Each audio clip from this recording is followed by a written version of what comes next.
Winter is coming and the flu is going to be with us. We didn't have flu for a couple of years, did we? Something else came along and, I don't know, somehow eradicated flu. Flu was not on the agenda.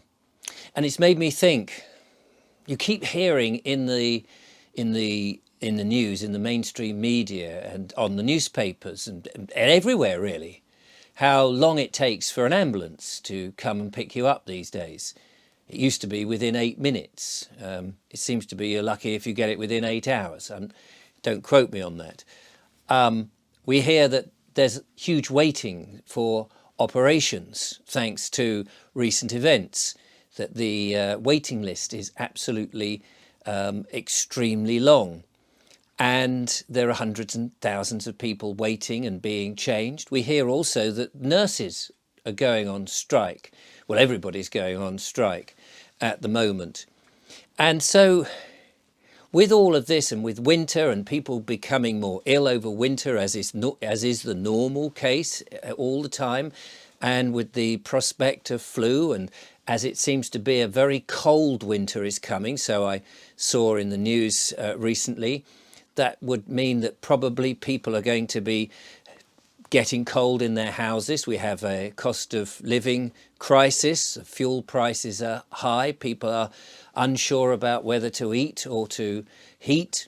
And of course, if there's ice and snow outside, people are going to fall over. There'll be fractured bones. People are going to be calling ambulances. It's not going to be a very good time, particularly for old and vulnerable people, but for anybody really who gets ill at this time and needs the NHS. And it made me think, should I consider not using the NHS and taking out private health insurance? Now, I don't know even if I could afford private health insurance. I have absolutely, as I record this, no idea what it would cost and what's involved. I don't even know if they would send out a private ambulance. I know nothing about it, except that I'm somewhat concerned that the NHS is overwhelmed and being told this all the time, and that I don't want to be a burden on it, even though we pay for it in our taxes for the NHS, and it's everybody's right to be able to go there. But I wonder if it's going to be to my benefit to take out other insurance to ensure that if something happens to me, I can sort myself out. Now, I'm very lucky because I am very healthy, but that doesn't mean to say I won't slip over or fall in front of a bus or all sorts of things, tumble down the stairs. Who knows what could happen? I just don't really want to be waiting hours and hours for an ambulance to come, and I don't want to then be sitting inside the ambulance at the hospital waiting for a bed or waiting to go into a corridor on a gurney. So I don't know whether it's a good idea to do that, but I hear that if you go private, it's supposed to be very good and people treat you very well. Now, let me just say straight away, my experience in the last 10 years with the NHS has been exemplary. The people themselves, I have no problem with whatsoever. Obviously, the organisation is in a terrible state. So I'm not knocking the doctors and the nurses. I don't know the situation about why the nurses want to go on strike. You hear what the media tell you and you hear certain representatives. I would argue that now, at the winter time, probably not the best time, I would argue, but that's a different issue.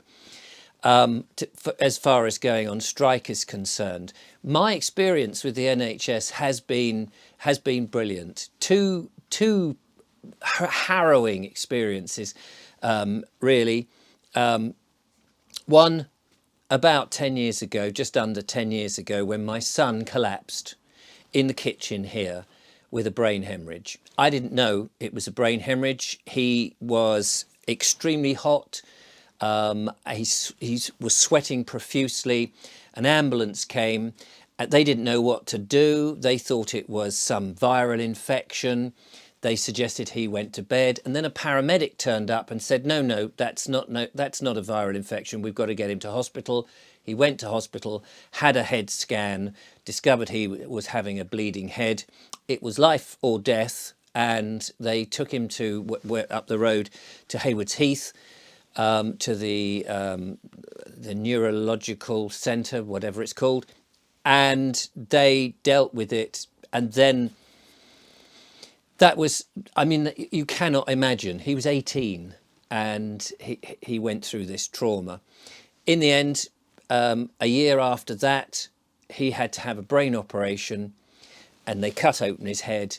They pulled part of his face down and they went through into the brain and corrected the problem. It was touch and go whether he would survive, whether he would have had a stroke, whether he would have come back with learning difficulties, mental depression, all sorts of problems. But it was a miracle. He came back from that experience and is fine. He is healthy, and he actually works for the hospital now himself. It was an amazing experience. I had a problem in 2006 with an eye infection, and it was a protracted 4 years as doctors were trying to save my left eye, this eye, which is why it's a bit droopy. And I had 3 cornea transplants, and none of them helped because of this bug that was inside eating away at my cornea. I can tell you it was horrendous. I was suicidal at one point.